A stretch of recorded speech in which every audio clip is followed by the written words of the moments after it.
The final race of the 2024 Formula One season is already upon us, and we are back at the Abu Dhabi Grand Prix. I can't believe the longest Formula One season in history is already ending, and what a season it has been. To everybody's surprise, it has been quite the great season, and I think we have a lot to look forward to in 2025 in Formula One. So let's get into my predictions for the Abu Dhabi Grand Prix. Hello everybody, my name is Michael, and welcome back to Last to First.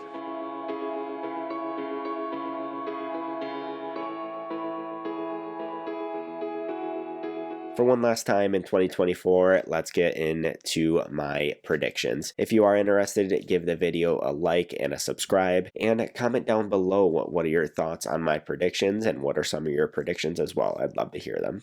So let's get into things. Starting out in qualifying in P5, I'm going to go with Carlos Sainz. I think Ferrari is going to be the second or third fastest car at this race, and Sainz has just generally been a bit behind Leclerc. So between that and Ferrari not necessarily being the fastest, I think fifth is going to be on the cards for Sainz, which I think will be an okay result for him given the speed of the car. In P4 in qualifying, I'm going to go with George Russell. Mercedes has been on a slight upward trajectory again, at least in qualifying. They did do well here last year with George Russell coming from fourth on the grid to finish P3 on the podium. And yeah, that was another false dawn for Mercedes, but that's a whole another topic there. Now, the conditions in Abu Dhabi are not likely to be cool conditions, which will likely hurt Mercedes' performance, particularly in the race. So I think they in the form of Mercedes and Russell will do well in qualifying, but I think the race might be a different story for him. P3 in qualifying, I'm going to go with Charles Leclerc. Ferrari are thereabouts pretty much week in and week out, but I think they will be slightly behind Red Bull and McLaren. Leclerc was a very close P2 in qualifying last year, and Ferrari were surprisingly competitive in Qatar. I didn't expect them to be completely miles off, but they were a bit better than I thought, and this track should suit their car a little more, so I do imagine them being a bit more competitive this time out. So I think that will aid in Leclerc having a decent performance with a P3 in qualifying. Next up in P2, I'm going to go with Max Verstappen.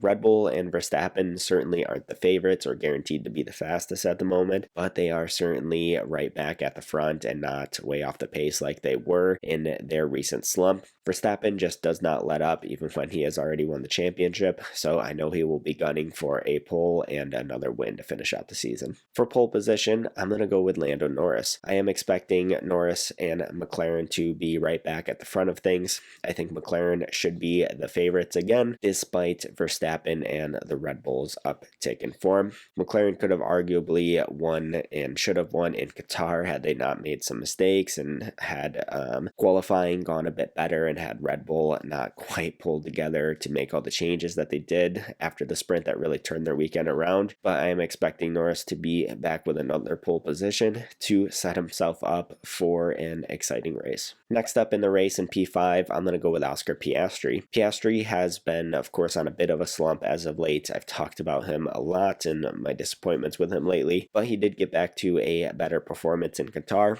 Still not quite maybe his peak like the Italian Grand Prix performance, but it's certainly been better than what he's been doing lately. And I think that will ensure that he's in the top 5, but I think the drivers ahead of him have just been better as of late, and I think he and McLaren will have a slight car advantage, but I don't think that'll be quite enough for Piastri to break higher than P5. P4, I'm going to go with Carlos Sainz. Sainz was a bit behind Leclerc here last year, and just generally he is behind Leclerc most times. I expect Russell to fall behind in the race, and I think that's where Sainz is going to slot into. Nice P4 for him. Maybe not a podium to finish off the season, finish off his time with Ferrari, but I think it'll still be a nice send-off for Carlos Sainz. For the first podium position in P3, I'm going to go with Charles Leclerc. I think it'll be a positive race for Leclerc and Ferrari being on the podium for the final race, but I think it's also going to show that there is still plenty of work to be done for next year for them to be consistently fighting a couple of the other drivers that are going to be be in the front more often. The track isn't quite as flowy and fast as Qatar, which I think should certainly help suit the Ferrari a bit better, and I think that's going to give Leclerc a good shot to wind up with a podium to finish off the season. P2, I'm going to go with Lando Norris. McLaren and Norris have just been slightly on the back foot lately. Of course, they still have been super competitive and they will be fighting for the win, but Norris is just missing that extra something at the moment, and I think that's going to cause him to be runner-up in the race. Like I mentioned, the track should suit the McLaren pretty decently, so that will certainly help Norris, but I think Norris is going to slightly miss out. McLaren, of course, are on a really nice trajectory to be fighting for the championship in 2025 from the onset, so I think he won't be too bothered by not winning this final race because I think he will be fighting for a lot more wins next year. Now for the race win, I've got to go with Max Verstappen. Verstappen is an absolute machine, and he is ruthless even after he has wrapped up the title. He won't want Norris to win another race even though the title is all wrapped up. He's selfish and wants all of the wins no matter what. I bet Norris will lose the lead again, probably in the first corner, but maybe not since it is a short rundown of the first corner. But I think Norris will very quickly lose the lead. And then I think it's just going to be similar to Qatar, where Verstappen had just enough to stay ahead in the race, and he will bring home the win. Plus, Red Bull typically does do quite well in Abu Dhabi at the end of the season, so I think it will be prime territory for another Verstappen win.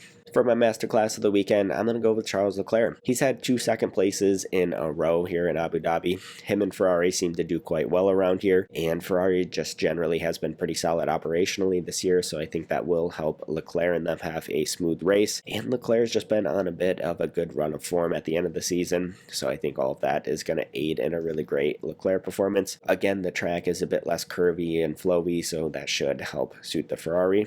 So I think he will be on for a really strong weekend. Typically, a really strong weekend for Leclerc would mean a pole and a win, but because I think the Ferrari is going to be slightly behind this weekend, I think a good third place is going to be about the best that he can hope for. So I think that's why I'm going with him as my masterclass. For my disaster class of the weekend, I'm going to go with Alpine, and that is because Alpine is Alpine. Really, aside from the last couple of races, they have been quite atrocious this year, and really they have no business fighting for P6 in the Constructors Championship. Had it not been for Brazil, they would not be anywhere near where they are right now.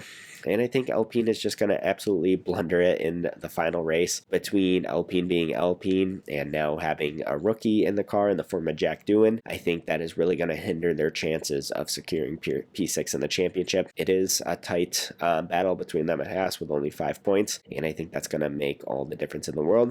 I don't think Jack Doohan is necessarily going to do terribly. I think he's an okay prospect, but I don't think he's that highly rated. But I think it's just going to be a really tall order for him to step in like this and score some good points that they need. So for my bold prediction of the weekend, I'm going to go with a double point score from Haas to take 6th in the Constructors Championship. I know it is going to be a bit of a tall order because there is a 5-point gap, and that is a bit tough when typically these teams, aside from the top 4, are just fighting for 9th and 10th. But I could see them getting a really solid result to bring it home. It would really be befitting of Alpine to lose out to 6th in the Constructors after their last few good races, and I just think that really suits what Alpine is and what they stand for most times. So yeah, I think Haas is going to be in for a good result to knock out Alpine. Haas has pretty much been right around the points for a good chunk of the year, so I can see them snagging some good solid points this time, and them just bringing home a surprisingly good end of the season result for them.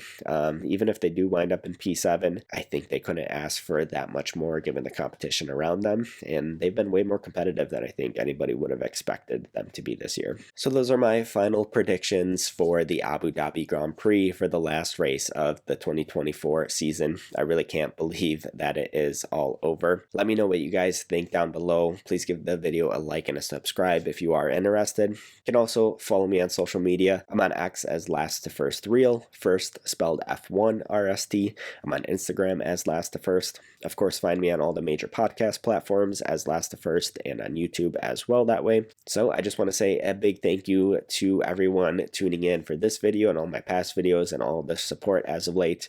I think we're going to be in for a big off season and a big year next year with a really great Formula One season. So stay tuned for all of my content around Formula One, and I'll see you all in the next one.